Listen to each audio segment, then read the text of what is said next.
څنګه کولی شو چې په خپل موبایل کې خپل لیکل یا ټیسټ ته ښکلا ورکړو. السلام علیکم ورحمت الله وبرکاته. زه احمد فواد درانی نن ستاسو په درانه حضور کې د یوې نوې ویډیو سره حاضر یم. خدای وکړي چې دغه ویډیو ستاسو د خوښې وړ وګرځي. تاسو هم دا اوس پښتو بیان سټوډیو چینل ګورئ.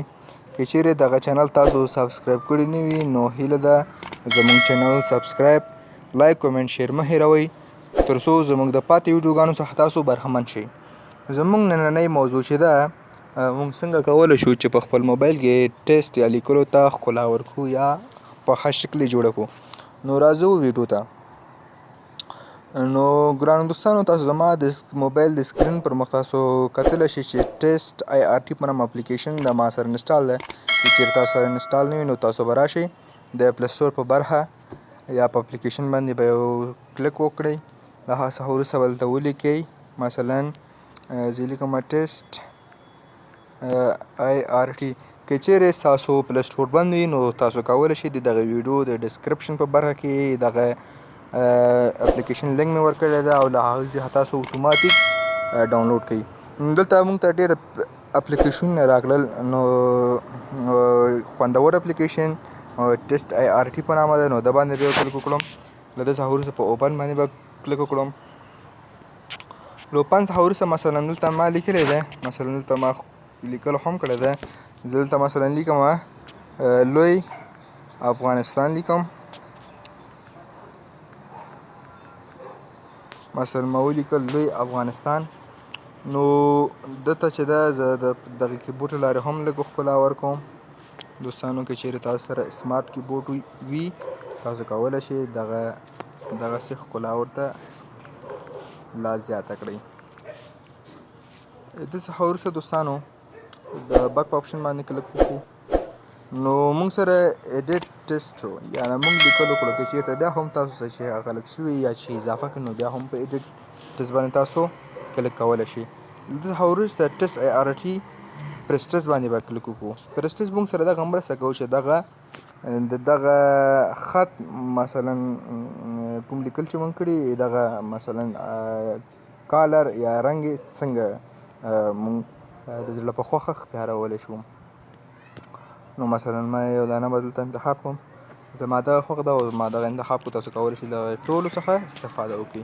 د بک په اپشن باندې کلیک وکړم. له دې څخه وروسته بیکګراونډ ایمیج مثلا زه کولی شم چې دغه لیکل بیکګراونډ بدل کړم. که چیرې تاسو سره په ګالري کې کوم بیکګراونډ وي نو تاسو سلیکټ ایمیج باندې به کلیک وکړئ او له ګالري څخه به اتوماتیک واخلئ.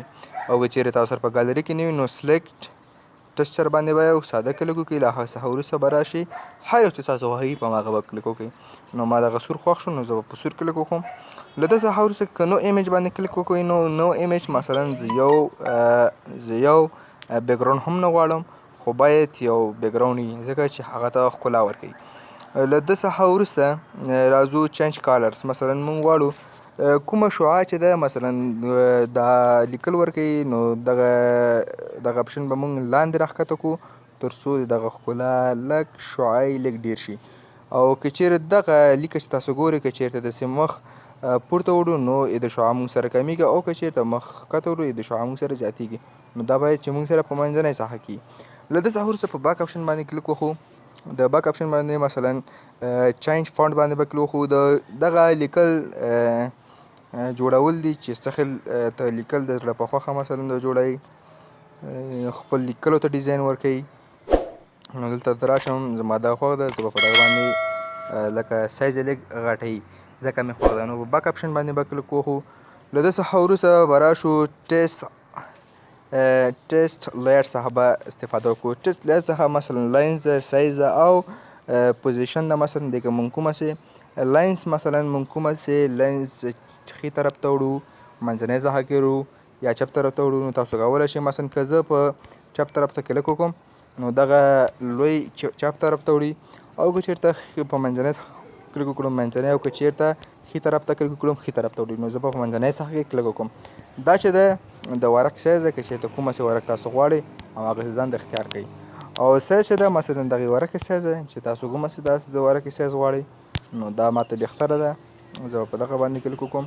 له دې څخه وروسته که چیرې دغه ټول بیکګراونډ تاسو ګرځوئ مثلا کراس ورته کوئ یا مثلا تاو راتاو کوئ نو دغه څخه به تاسو استفاده وکړئ. او که چیرته لیکل یوازې تاو راتاو کوئ یا خوا دې خوا وړئ نو تاسو باید دغه څخه استفاده کوئ. دغه دواړو څخه به اپشنونه دي. له دې څخه وروسته باک اپشن باندې به کلیک وکړو.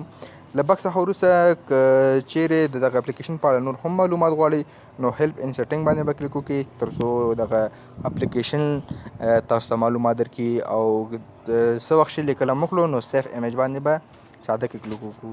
له دې څخه وروسته په اوکې باندې به کلیک وکړو.